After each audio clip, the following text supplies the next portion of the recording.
नमस्कार, मैं हूं अखिलेश आनंद और आप मेरे साथ लगातार देख रहे हैं घंटी बजाओ। शो के इस खास हिस्से में आज हम बात कर रहे हैं महाराष्ट्र के राजनीतिक संकट की, जहां शिवसेना के अंदर हुई बगावत ने सियासत का पूरा आंकड़ा बदल कर रख दिया है। लेकिन कौन है शिवसेना के अंदर हुई इतनी बड़ी बगावत का सूत्रधार? कौन है इस सियासत का असली खलनायक? क्या उद्धव बलि का बकरा बन गए हैं? उनके सबसे भरोसेमंद पवार के पावर एक्सपेरिमेंट के? देखिए हमारा यह खास विश्लेषण।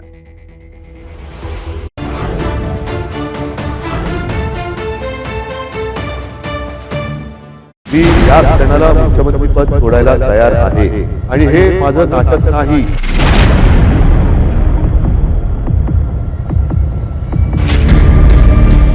मुख्यमंत्री आवास खाली करने की ये तस्वीरें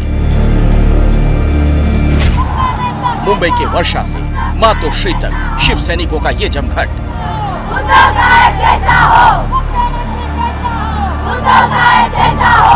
उद्धव के समर्थन में हुई इस नारेबाजी से पहले फेसबुक लाइव पर उनका ये सरेंडर। मी या क्षणाला मुख्यमंत्री पद सोडायला तयार आहे आणि हे माझं नाटक नाही। आखिर ये नौबत क्यों आई, कैसे आई? इतनी बड़ी बगावत का असली खलनायक कौन है? तेरी दुनिया से होके मजबूर चला मैं बहुत दूर बहुत दूर बहुत दूर चला। त्यामध्ये त्यांनी मला सांगितलेलं आहे, तुम्ही जो हा निर्णय घेतलेला आहे हा देशातला ऐतिहासिक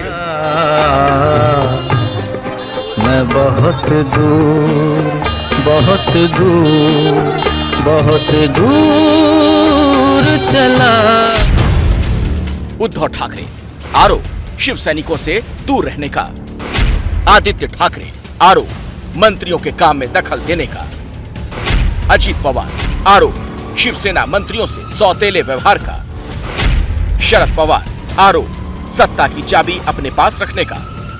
महाराष्ट्र में सत्ता के असली खलनायक उद्धव ठाकरे और उनके बेटे आदित्य को उतना नहीं माना जा रहा है जितना कि एनसीपी के दोनों पवार को।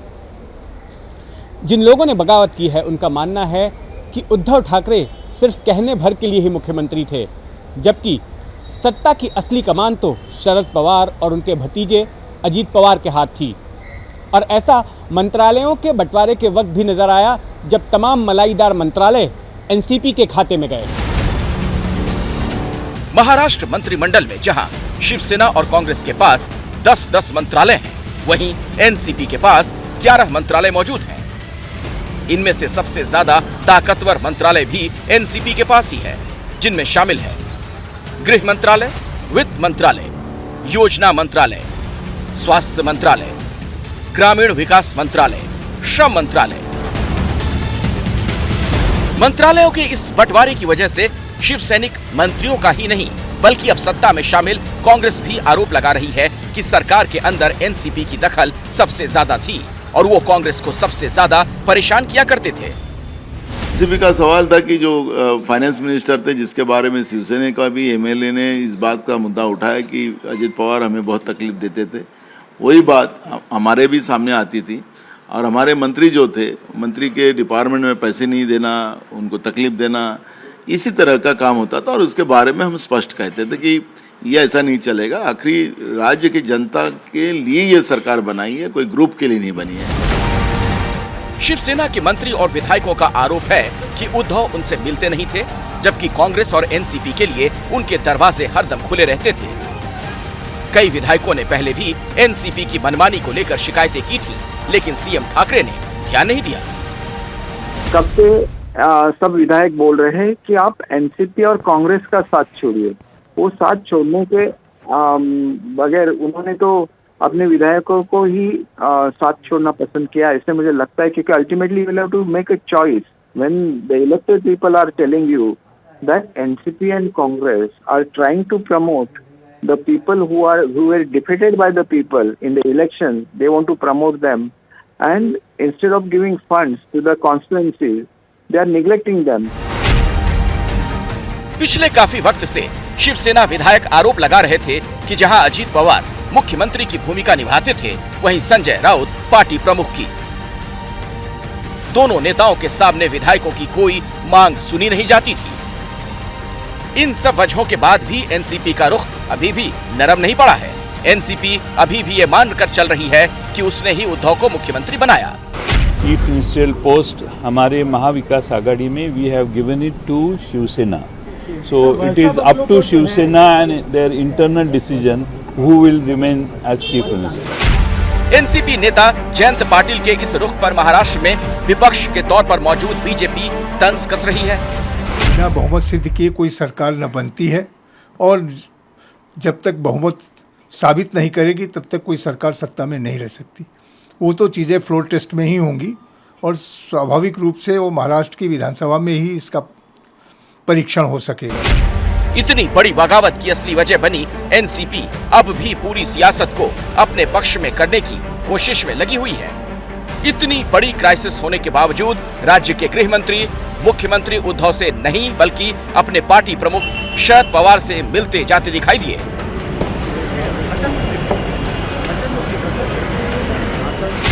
उद्धव के हार मान लेने के बावजूद शरद पवार और उनकी पार्टी एनसीपी सत्ता का केंद्र बनी हुई है।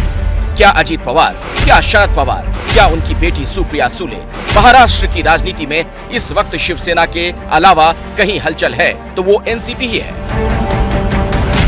एकच उदाहरण मी सांगू इच्छितो की आता मी टेलिव्हिजनवर एकनाथ शिंदे यांचा एक इंटरव्ह्यू पाहिला आणि त्याच्यामध्ये त्यांनी असं स्टेटमेंट केले की आम्हाला एका राष्ट्रीय पक्षाचा पाठिंबा आहे। आखिर एनसीपी पर उंगली क्यों ना उठे? जिस तरह के आरोप हैं उससे तो यही लगता है कि महाअघाड़ी की सरकार बनाने को लेकर अपनी भूमिका निभाने की कीमत एनसीपी ने कुछ इस तरह से वसूलना चाहा जैसे कि ये सब सिर्फ उसी का हो, बाकी सब कुछ उनके रहमो करम पर चल रहा हो। यहाँ तक कि खुद उद्धव ठाकरे को अपने फेसबुक लाइव में कहना पड़ा कि शरद पवार के कहने पर ही वो मुख्यमंत्री बने। ते ठरल्यानंतर मला त्यांनी सांगितलं की उद्धव जरा 1 मिनिट बोलायचे। म्हटलं काय बोलायचं, आता ठरलं सगळं, नाही 1 मिनिट। आणि बाजूला खोलीत गेल्यानंतर त्यांनी सांगितलं की उद्धव हे सगळं ठीक आहे पण जबाबदारी तुम्हाला घ्यावी लागेल। म्हटलं का? तर तसं नाही म्हणे, आमच्याकडे पण ज्येष्ठ लोक आहेत, काँग्रेसकडे पण ज्येष्ठ लोक आहेत आणि शिवसेनेकडनं जर तुम्ही नसाल तर ते पुढे चालणं हे कठीण आहे। मी म्हटलं पवार साहेब काय मस्करी करता का? मिला जुलाकर महाराष्ट्र की सरकार बनाने से लेकर उसे चलाने तक में एनसीपी की जो भूमिका रही उसके नेताओं और मंत्रियों ने उसका जमकर फायदा उठाया और मुख्यमंत्री पद देकर शिवसेना के बाकी मंत्रियों के साथ बुरे से बुरा सलूक जारी रहा। अब यहाँ पर 3 बड़े सवाल खड़े होते हैं। क्या एनसीपी के भ्रष्टाचार और दबदबे की वजह से टूटी शिवसेना? महाराष्ट्र की महाविकास आघाड़ी सरकार के ऊपर शरद पवार की शख्सियत बहुत हावी थी, लेकिन ये मानना उचित नहीं होगा कि मुख्यमंत्री पूरी तरीके से शरद पवार की कठपुतली थे। एबीपी पर ही एक सर्वेक्षण आया था देश के मुख्यमंत्रियों के प्रदर्शन के ऊपर, उसमें उद्धव ठाकरे को बहुत अच्छे नंबर दिए गए थे और कहा गया था कि वो देश के कुछ सफल मुख्यमंत्रियों में से एक हैं। इसलिए उनके ऊपर बागी लोग जो आरोप लगा रहे हैं कि वो लोगों की सुनते नहीं थे या मिलते नहीं थे या उपलब्ध नहीं थे या कोई काम नहीं किया इसलिए शिवसैनिक नाराज थे, मुझे लगता है कि ये बात उस तरह से सही नहीं है। ये आरोप जो है काफी कुछ राजनीति प्रेरित लगाया जा रहा है। महाराष्ट्र सरकार को असल में एनसीपी और पवार चला रहे थे। इस बात को कहना आसान है लेकिन यह असंभव है कि केवल एनसीपी और पवार ही इस सरकार को चला रहे हो। इस सरकार में कांग्रेस भी एक भागीदार थी और कांग्रेस कोई छोटी मोटी भागीदार नहीं थी। दूसरे हमें यह भी देखना होगा कि उद्धव ठाकरे को मुख्यमंत्री के लिए चुनते समय कांग्रेस और एनसीपी के राजनीतिक लक्ष्य क्या थे? क्या वे इस सरकार को गिराना चाहते थे? क्या वे इस सरकार को बदनाम करना चाहते थे? ऐसा करने से तो सीधा सीधा उन्हीं को नुकसान होने वाला था। मुझे लगता है कि इसमें जो अंतर्विरोध थे या सरकार जिन विरोधाभासों की शिकार थी वो कुछ अलग किस्म के अंतर्विरोध और विरोधाभास थे। वो केवल इससे उसका अंदाजा नहीं लगाया सकता कि एनसीपी और कांग्रेस उसको चला रहे थे। उद्धव को मुख्यमंत्री बनाना दरअसल एनसीपी की एक चाल थी। एनसीपी की अगर चाल थी या एनसीपी की कोई राजनीतिक डिजाइन थी तो उस राजनीतिक डिजाइन को कांग्रेस ने क्यों मान लिया? उस राजनीतिक डिजाइन को खुद शिवसेना ने क्यों मान लिया? तो ये सब बातें इस लिहाज से की जाती हैं कि आपको इस पूरी परिस्थिति का एक खलनायक ढूंढना है तो आप एनसीपी को, राष्ट्रवादी कांग्रेस को और शरद पवार को एक उसका खलनायक बना दें। लेकिन पिछली बार 2 बार भारतीय जनता पार्टी और प्रयास कर चुकी है सरकार को अस्थिर करने का। उस वक्त अगर एनसीपी और शरद पवार इस सरकार के साथ मजबूती के साथ न खड़े होते तो उसको सरकार को पहले ही से अस्थिर कर दिया जाता। महाराष्ट्र में एनसीपी शिवसेना के टूटने की सबसे बड़ी वजह बनी दिखाई देती है। जाहिर है कि एनसीपी ने सरकार में शामिल होकर पूरे राज्य में अपना दबदबा बनाने का सपना देखा था, लेकिन शिवसेना के कुछ सैनिकों ने उनके ख्वाब पर पानी फेर दिया। शिवसेना को मझधार में फंसाने वाले एकनाथ शिंदे खुद को राजनीतिक तौर पर पक्का शिव सैनिक ऐसे ही नहीं बता रहे। सत्ता के मोह में हिंदुत्व को लेकर उद्धव को कटघरे में खड़ा करने वाले एकनाथ शिंदे ये सब अपने गुरु आनंद दिघे के नक्शे कदम पर ही चलकर करते हुए दिखाई दे रहे हैं, क्योंकि उनके गुरु आनंद दिघे का कद मुंबई से बाहर और ठाणे समेत उसके इर्द गिर्द शिवसेना सुप्रीमो बाल ठाकरे के बराबर का माना जाता रहा और अब टक्कर दूसरे जनरेशन की है। ठाणे के बाल ठाकरे कहे जाने वाले आनंद दिघे के शिष्य ने छेड़ा असली बाल ठाकरे के बेटे के खिलाफ धर्मयुद्ध। जंगलात राहून वाघाशी आणि महाराष्ट्रात राहून माझ्याशी। जब से एकनाथ शिंदे ने शिवसेना की सरकार को अल्पमत में लाने का ऐलान किया है, ठाणे में उनके घर की सुरक्षा बढ़ा दी गई है। ठाणे की जिस सोसाइटी में वो रहते हैं उसके बाहर बड़े पैमाने पर पुलिस कर्मियों की तैनाती कर दी गई है। सुरक्षा के लिए एहतियातन पुलिस की गाड़ियां यहां लगा दी गई हैं। सोसाइटी के गेट के अंदर भी पुलिस की गाड़ियां लगी हैं। पुलिसकर्मी सोसाइटी के बाहर और अंदर आने वाले लोगों पर नजर बनाए हुए हैं। दरअसल एकनाथ शिंदे शिवसेना के अंदर जिस विचारधारा को मानते हैं वो आनंद दिघे की कट्टर हिंदुत्व के साथ साथ जैसे को तैसा जवाब देने की विचारधारा है। आनंद दिघे को इस इलाके में धर्मवीर ऐसे ही नहीं कहा जाता और इस इलाके में एकनाथ शिंदे को उनका ही उत्तराधिकारी माना जाता है। यही वजह है कि ठाणे में ज्यादातर लोग एक सुर में एक ही बात कह रहे हैं कि ठाणे में शिवसेना मतलब एकनाथ शिंदे है और अगर एकनाथ शिंदे ने शिवसेना छोड़ी तो ठाणे में शिवसेना साफ हो जाएगी। एकनाथ शिंदे साहब है तो सब कुछ है। तो शिवसेना छोड़ेंगे तो शिवसेना को एक बहुत बड़ा एक धक्का मिलेगा। शिवसेना के एकनाथ शिंदे साहब, एकनाथ शिंदे अगर शिवसेना छोड़ते हैं तो क्या होगा? सरकार गिरेगी। ये तो रहे उनके समर्थक, लेकिन खुद शिंदे भी बार बार यही दोहरा रहे हैं कि वो सच्चे शिव सैनिक हैं और उनकी विचारधारा ही शिवसेना की असली विचारधारा है।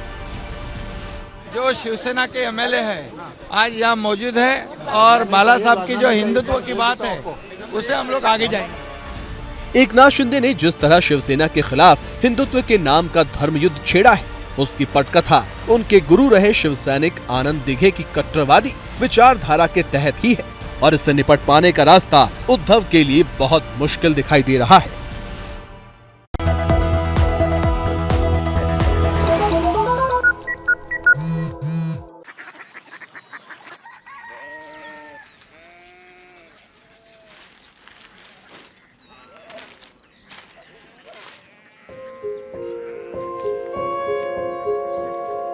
बाबा बाबा Korea city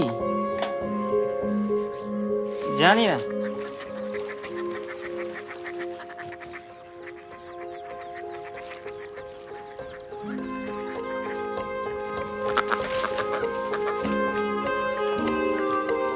Korea city.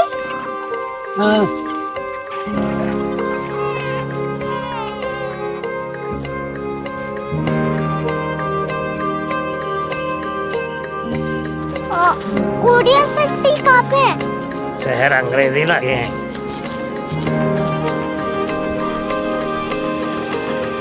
Korea city.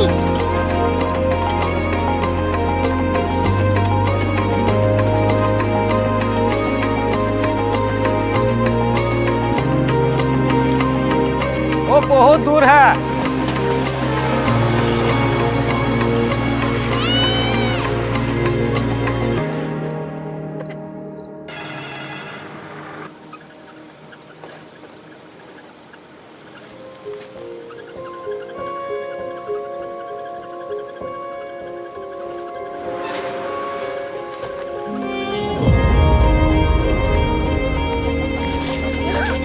Korea city.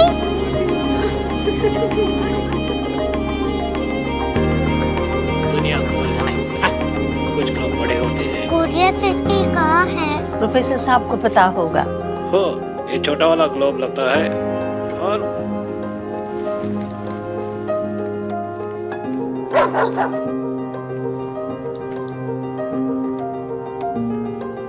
पता नहीं, मेरी बेटी से जाके मिल लो, शायद उसे मालूम हो।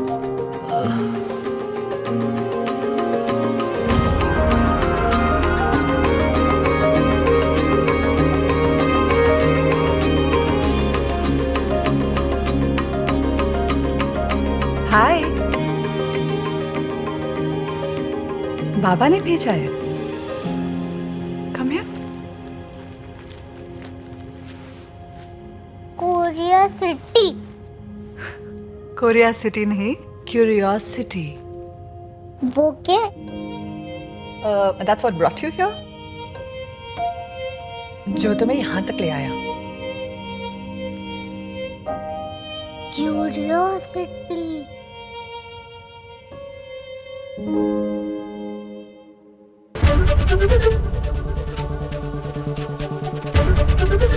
एबीपी न्यूज आपको रखे आगे।